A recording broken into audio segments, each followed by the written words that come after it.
Welcome to Healing Voices Project, where we share stories of addiction, grief, recovery, and courage. And also from people who work every day in the field of substance abuse who discuss their experiences and advice. I'm Mike Torville, your host. Thank you all for joining us.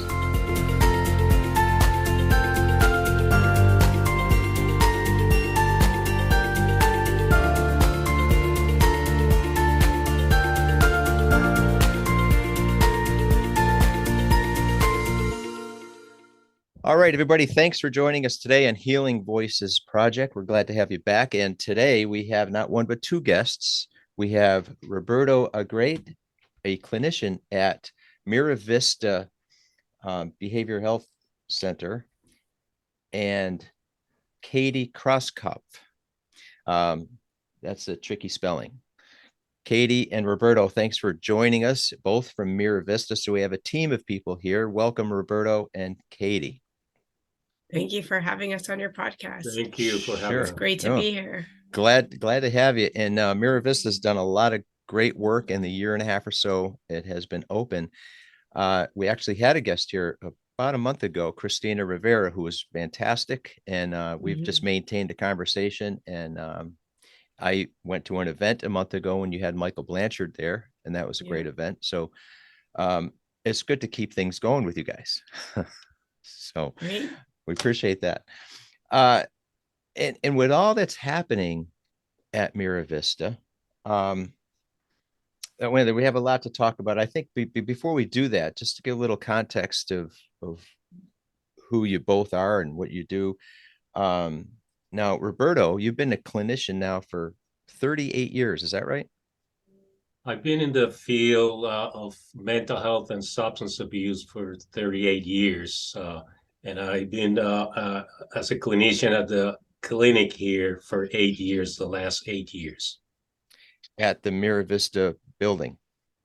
Yes, correct. Okay. And that was prior to when it was Providence Hospital, going back that far, right? Correct. That's the right information. Yeah. Well, you've got, with 38 years experience, I'm sure you got a lot to share, and things have changed quite a bit, wouldn't you say? Absolutely. Yeah, that's a lifetime. Yeah. And Katie, you are the medical director of substance use disorder at MiraVista, and you've also been there since it began a year and a half ago. But prior to that, you were at Providence Hospital for a few years as well, right? That's correct. Yeah. And how many years have you been in the business altogether, Katie? I started doing addiction medicine when I was practicing primary care. So I've been practicing addiction medicine for about 8 years. And prior to that, I was doing HIV and primary care medicine in New York City. But when I got connected to addiction medicine, I was up in Greenfield with Valley Medical Group. And a number of the providers there were very devoted to allowing their patients to access Suboxone through the primary care setting. And so I started my addiction medicine work there. And then I met Dr. Roos, who was formerly at Providence Behavioral Health Hospital. And he said, we have this great opioid treatment program. Do you have an interest in expanding your addiction medicine purview? And I thought, it was such gratifying work to be able to get people to get their lives back in a fairly quick way when you're giving them evidence-based treatment, that I signed up, and I've not been able to leave. I love the work and I love the team. And one of the things you note is Roberto and I both shifted over to MiraVista from Providence. And I would say that the majority of our team did so because we really have a great program and we really have wonderful patients, and we've had a lot of access to the community. And that's been really gratifying to be able to do this work with this team and continue through to MiraVista and expand our programming that way. Well, that's great. And you've been doing, first, a lot of great work, and in a short time, you've had a lot of expansion, a lot of growth. You're even remodeling the building, correct? And recently a new paint job. Right. That's noticeable from far away too. Yes. Now it's been a year and a half. You've had a lot of progress, and it's great. You've kept a lot of staff, and I know you've had a few events there too. The one I had mentioned a month ago with Michael Blanchard. And Roberto, with 38 years in the field, if you can remember that far back, what brought you into the field back then? Well, initially, have thoughts. Psychology attracted me, and eventually I wanted to be a therapist. So that's how it all started. And then my first job was a substance abuse counselor at a correctional facility. I think it was 1984, around that time. And throughout the years, I went to school and also changed jobs, mental health. So I work in correctional facilities, partial hospitalization programs. I have a private practice for about 5 years. And this last job was the one that I haven't worked until the last 8 years, which was in a methadone clinic. So I came here and I love it, and I'm still here. But that's a brief summary of my career of 38 years, right? In a nutshell. You mentioned a couple things there when we're going to talk quite a bit about mental illness and what's happening there with substance use, but also methadone. And I know when we talked the other day, you want to talk about the methadone treatments and other medical treatments that is working at MiraVista. So, but before could you tell us a little bit, who is MiraVista? What is it that MiraVista does overall? I think. Go ahead, Katie. I think I like to think about MiraVista as a place to heal. I think we're known in the community as an inpatient psychiatric treatment center, as well as a substance use disorder continuum. So people can access us at many points in their journey for seeking care. We have outpatient programs for substance use disorder, medication in the outpatient setting. We have a methadone program. We can offer other medications for addiction. We have counseling. We have work for patients who want to be in an intensive outpatient program. We have access along the outpatient spectrum. And then if patients need more intensive care, they can access us through an inpatient programming, through either a detoxification program, an acute treatment service, clinical stabilization service, which is sort of a residential type of program where patients can step down from a detox program or come in from the community if they need a sort of a protected space to do recovery work. Or they can access us through the psychiatric treatment process. So if patients are struggling with psychiatric needs or substance use disorder, they can come in that way as well. So we want to be have as many open doors as possible for the community. And I think we're really expanding in that way. Roberto, I don't know if you have more comments about that, but I'll defer to you to add. Yeah, what I want to probably reinforce is that that's how I think about MiraVista. It's about healing. It's not just about going to get treatment, which happens, but it's about healing. That's how I think about MiraVista. And I would add further, I think our goal really is to walk people through the process that they need to stay with them as they transition from program to program, or if they find a long-term treatment program in the outpatient setting, like the opioid treatment program, to hang in there with them and partner with them. And your programs are for both adolescents and adults, correct? Our psychiatric services are. Okay. And you're all in one facility? Correct. You have just one facility. That's at 1233 Main Street in Holyoke. Correct. And by the way, we should mention the website. It's MiraVistaBHC.care. So I would encourage people to visit that website. And also too, when you mention healing, it's not just for the person, it's for the families as well, right? Yes, absolutely. Yeah, it's always difficult when families are experiencing this and they don't know what to do, don't know the answers, because it's not something obviously most families specialize in and know much about. And I think the more information, the more people are aware of, the more they're equipped to cope with it. Absolutely. And you've got so many different programs, and we talk about, for example, you mentioned the methadone program. And Roberto, you want to talk about the methadone program a little bit? Yes. Well, as a clinician here, I have a role, but the methadone program, by the way, methadone it's one of the best treatments for heroin addiction, and the success rate by history is between 60 and 90%, which that's pretty good.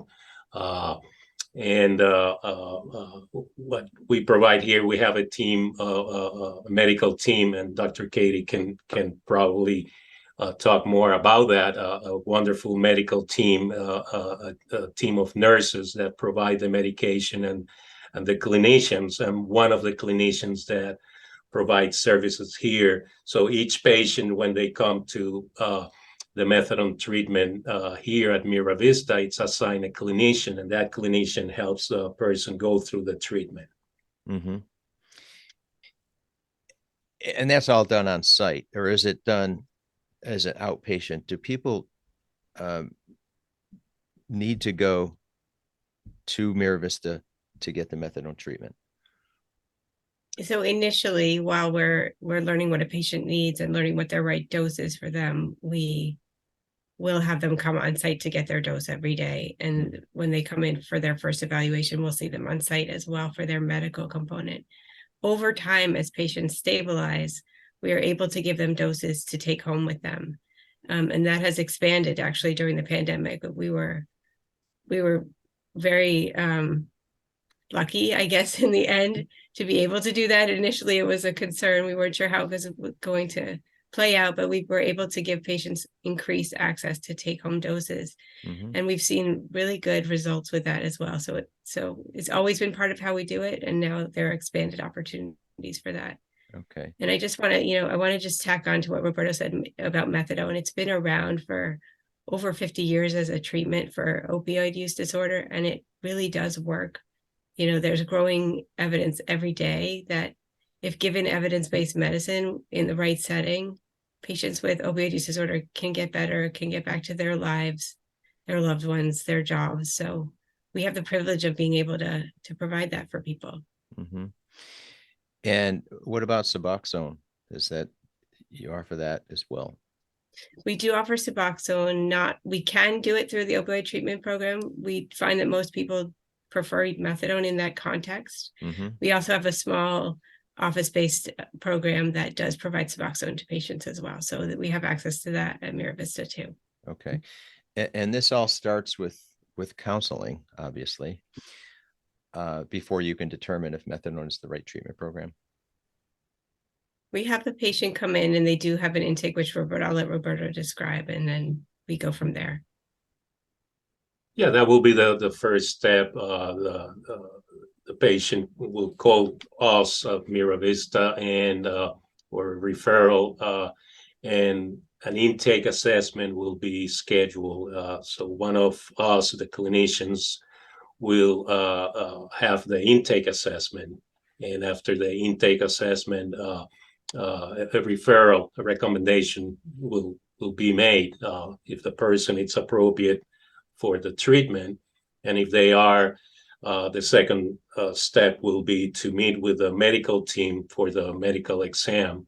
And pretty much right after that, they start the dosing at the clinic, and the clinician it's assigned to that patient. Mm-hmm.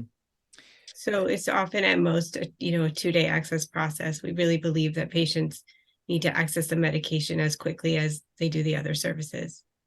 So if you're in doubt, just call us and we'll fit you in where it's appropriate. You just answered the question. Perfect. I was just going to ask you is how would someone access and how would they know? And if they called, what can they expect? And as you said, I think within a day or two, when appropriate, you'll begin the treatment. Yeah. The sooner the better, obviously. Yes. Yeah, that will be one of the things. If there's a message that I want to convey today is the methadone it's a very good treatment, and for people to take advantage of that. One of the things that I learned working at the clinic is that there's a lot of misinformation, sometimes bias and prejudice, and it's based in a lot of lack of information that people have. And when I say that not only includes the community, professionals as well, people in the medical field, even people in the addiction field, sometimes have that are not familiar with methadone. So what I will recommend or encourage is for people they can call us and ask questions about methadone. So not necessarily call to make an appointment right away, but to ask questions about methadone, and so that when they make the decision, it's an educated decision with the right information. That's so important, obviously. And I found that a lot of people, you're right, they don't know. There may be a stigma attached to it or misinformation. The perceptions that they have aren't quite accurate. Even in healthcare providers, there was an example of this about a year ago, in the book I had written called Voices from the Fallen. And there was a couple, and I'll say his name because he's in the book, and he speaks about this, is Dennis Gonzalez, and he worked at the ER at Holyoke Hospital, and he had gone through the treatment programs. He himself was a heroin addict, and one of the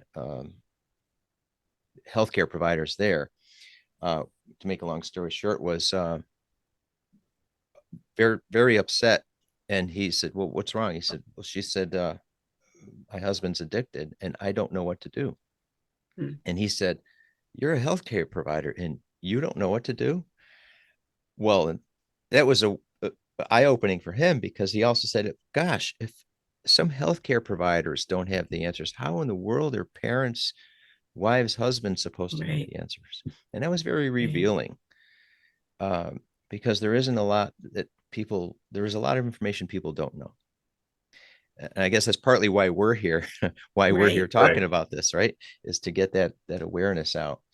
And, when we talked about initial reaching out, counseling session, one of the things I think that you mentioned is with mental illness, and whether it's a previously diagnosed or undiagnosed mental illness condition, you want to identify that, because most often those things are associated with substance use and mental illness. Do you see that a lot?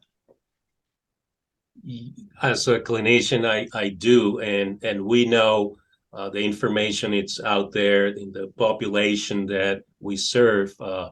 See a high number of people with mental health diagnosis, trauma, and those have to be addressed. The best outcomes is when those two things are addressed at the same time. I remember many years ago, when I was in the field, we said, well, we'll take care of one. We'll deal with the other one another time later on. And what the research showed us is that we have to treat both at the same time to get better outcomes. Leaving one alone without treating the other, or ignoring the mental illness while treating the addiction, may be problematic then, because it would just perpetuate it, and less likelihood of a recovery. Is that right? Yes, the incidence of relapses is higher on those people, that population that were not treated at the same time. And a quick example, I remember when we told people, well, with tobacco use, we'll address the alcohol or drug addiction, and we'll address the tobacco later. And again, the research came out and said, well, people who quit tobacco at the same time that they start drug treatment, the outcomes are better. They have less relapses, So we had to learn and have the research happen for us to have that information. You read my mind, Roberto. Yeah, I think first acknowledging that the degree of trauma in the population of patients with substance use disorder is extremely high. and that does need to be addressed simultaneously, along with any other co-occurring mental health condition. And then to speak to multiple substance use disorders, co-occurring substance use disorders, exactly. We used to say one thing at a time. AA rooms were filled with smoke, right? Because you could smoke your cigarette, but we were dealing with your other substance. And now we know people get into these change mindsets where they can make more than one behavior change that's really pertinent to their health and well-being at a time.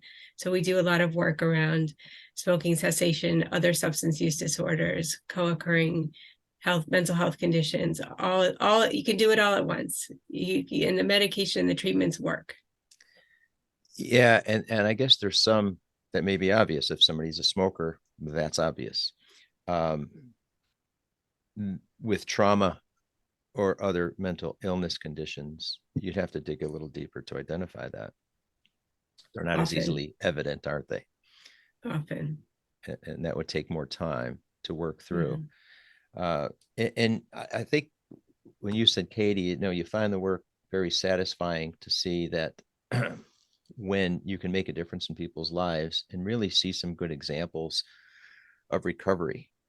And I've seen it in just in this work where many people I speak with or meet with have said, I thought my world was going to end. I was in jail. I wanted to kill myself.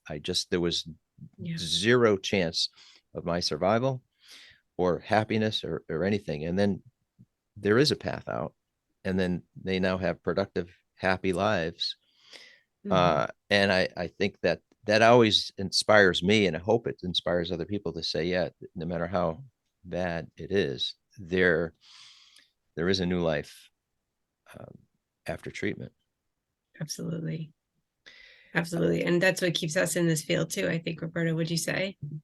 Absolutely. And I see it as a clinician, I see it right away when people start methadone treatment. You can see changes right away.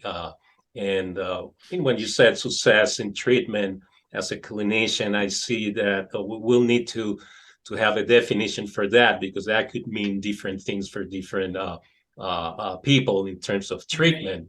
Success could be someone that complete treatment and stop using drugs. But for someone else could be they're not using drugs every day. They may still use once in a while, but their life has changed. Like you said, addiction takes people in a dark place, and for some people it takes longer than others to get out of the addiction. But you see immediate results. It's not the same to have to use drugs, 10 bags, 20 bags, 5 bundles, as they said, a day, to go to a bag a week. That makes a tremendous difference in a person's life. Just to give you a quick summary here of how we can look at success as a clinician. Yeah. And I think a good example of that, and I'll go back to, I mentioned his name a few times already, is Michael Blanchard, where his problem with alcohol over years devastated his life, his family, his job, and every aspect of his life was just caving in. And he had a choice to go to jail or to rehab, and he had nothing, and said, ready to give up and ready to end his life. And he went through programs, and to make a long story short, and now he's an award-winning photographer on Martha's Vineyard. And I had asked him, I said, did you have an interest in photography? He said, no, this is just a newfound talent and interest. And I had not in a million years what I thought I've had this life as a photographer, have a studio, and life is 1,000 times better, and doing something that he just never dreamed of. And I think that to me is so inspiring to see when people find a new life after addiction. Yes. You must see it enough times, right? Yes.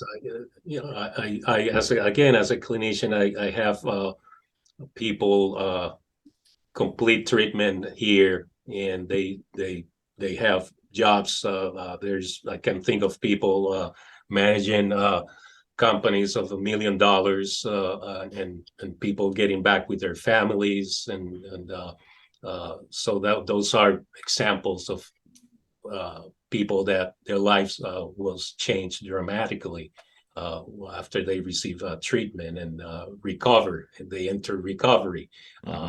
One thing that I explain to people, recovery is not just not doing drugs, but repairing all the damage that addiction did to your life. And as you said, Michael, people finding new jobs or learning about things that their addiction didn't allow them to expand and live their life.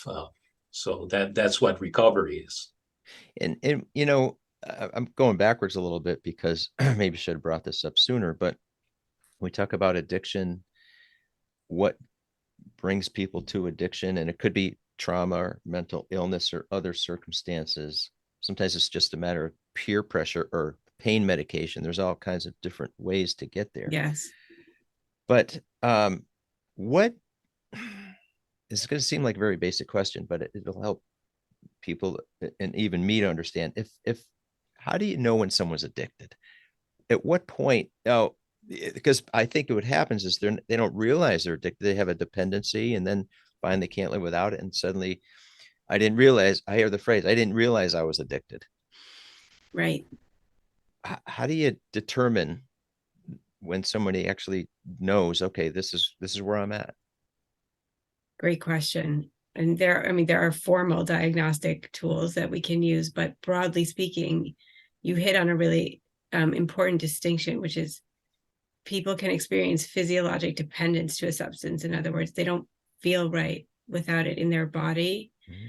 And the addiction behaviors begin when they're seeking that substance despite pretty negative consequences. So they're using that substance despite damaging relationships, damaging their financial situation, struggling with work, struggling to keep up obligations, falling behind in school, maybe having gotten into some hairy physical circumstances where they've been injured or other people have, but they're continuing to follow that physiologic dependence. And so, you know, the DSM-5 has specific criteria where you have that physiologic dependence plus some of those other categories. But that broadly speaking, it's really when the negative behaviors take over your life and you're not able to make decisions that override them. Mm-hmm. Even at the risk of death. Exactly. They'll partake. Yeah. And early, obviously, again, earlier on, when you suspect a family member or a friend is in addiction, or at least using substances, and a family suspects it, okay, meaning I think they have a problem, but I'm not sure, and I'm afraid to confront them. I hate to use the word confront because it has such a negative. I'm afraid to inquire and see how does a family deal with that. And I think whether it's my family or others, you say, gee, I think that person has a problem, but well, let's just see if it gets worse. Maybe not. Maybe I'm overreacting. That's a critical time.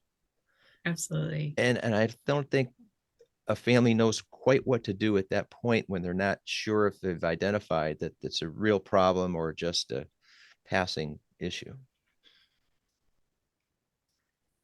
Yeah, I can say that I'm glad that you bring up that point, because addiction doesn't affect one person. It affects a whole family. Mm-hmm.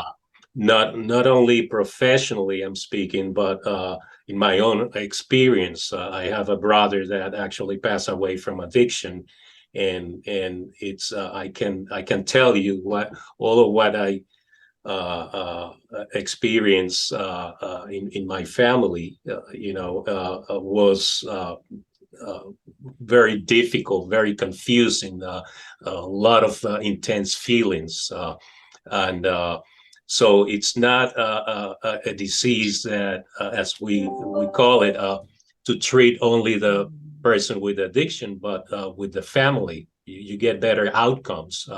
if the family is included in the treatment. And like you said at the beginning, it can be confusing. We have ideas what an addiction is, and sometimes it could be a little bit off. And if the person doesn't fit into that idea that we have about addiction, we can get confused. So it's important, like what you said, probably again, call here at MiraVista. Nowadays, you have the internet that you can look for information about to begin to inquire. And you're right. Most of the time, family begins to go, there is something that it's not right here. There's something going on. They can point out what it is, but they begin to have some concern about it. So that's how it starts. You're absolutely right. Yeah. Thank you, Roberto. I would just add, I think for family members, the earlier you reach out to the person you're worried about, the better.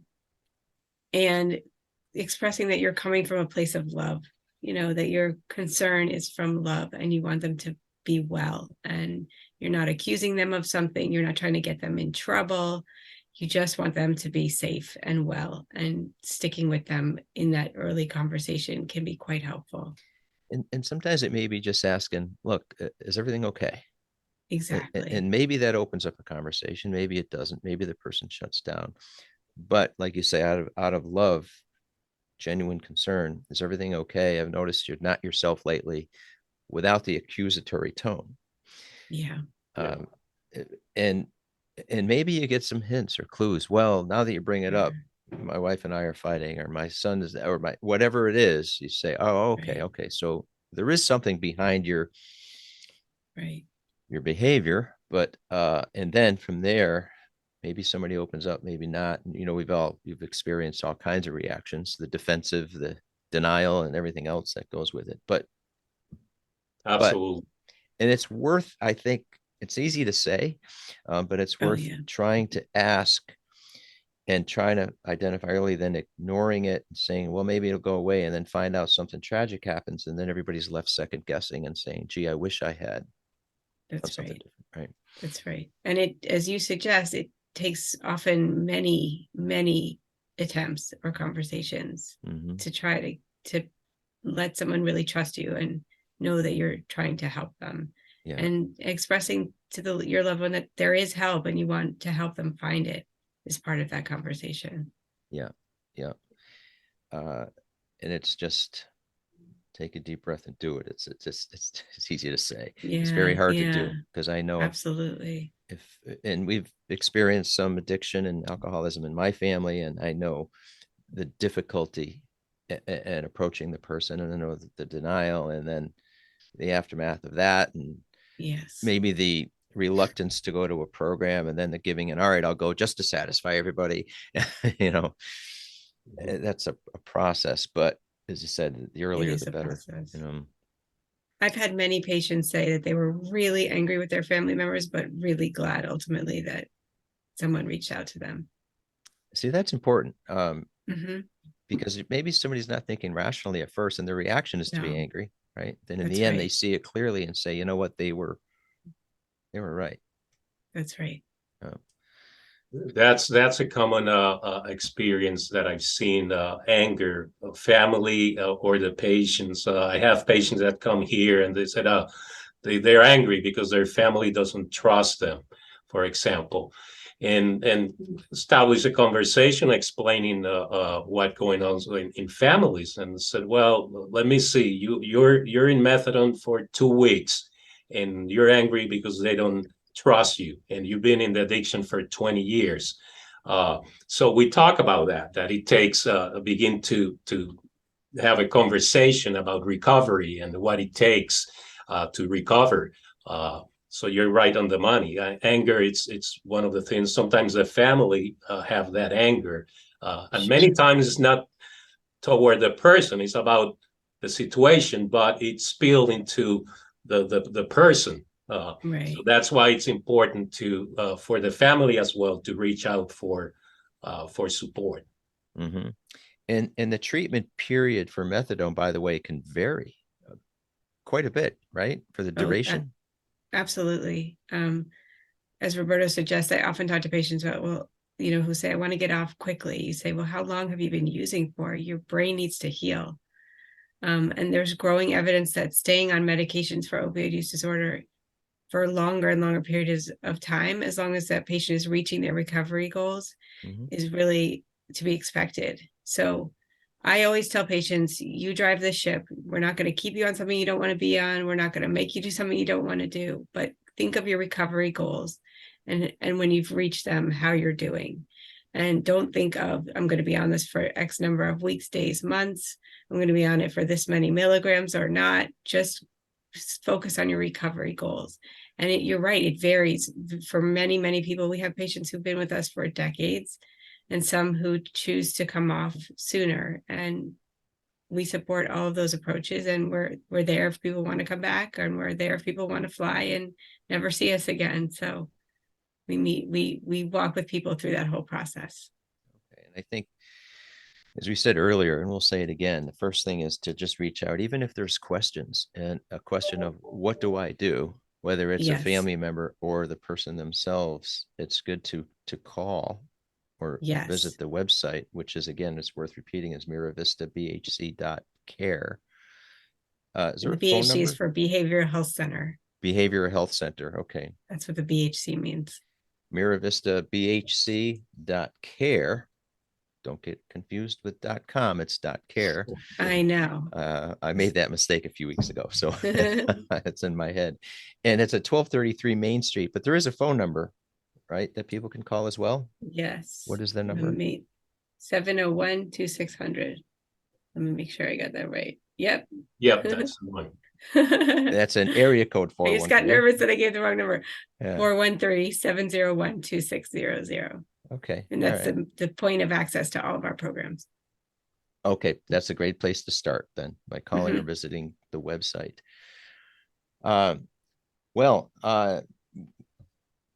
Wish we could talk all morning, because there's so much more we can get into depth, but is there anything else we didn't cover that we should, that I didn't get to? Nothing that's popping into your mind before we? Again, for me, it's I mean, we mentioned it, and I just want to repeat it, that methadone is a good treatment. We have it here. We have a good team at MiraVista, and for people to call and even to ask questions if they're not sure about the treatment, to call and talk to MiraVista about the treatment, and so that they can get the information, and then they can make a decision about the treatment. And that goes back to getting things accurate information, because we said earlier, correct, when you hear, and I'll say this is from a friend of a friend, or somebody who said, oh, my coworker went through methadone and they were a mess, and that they can taint someone. If you get the inaccurate. So it's better not to rely on others until you hear from a direct provider, or somebody like at MiraVista, who says, oh, here's the facts, here's information, here's something you could take with you. That's so important, because not getting the right information could steer somebody the wrong way. And the biggest piece of the puzzle is that medication and treatment work, and there's hope. And if you're not sure what's right for you, there are many points of access, and we will help you figure that out. And the best thing too is to call or go on the website, and that information's either there or by phone. And at least it's a great place, not just for the addict, the person going through the substance use disorder, but their families as well, to call. That's right. Correct. And I find that so much more important. And again, I'll jump back into the book, Voices from the Fallen. As I was writing that, and each of those stories in the book are told from the first person. They're talking about their own experience, whether it was drugs, alcohol, or how it started, all different causes, effects, and outcomes. But in working with them for the book, I found that the family members had a viewpoint that was so important to include.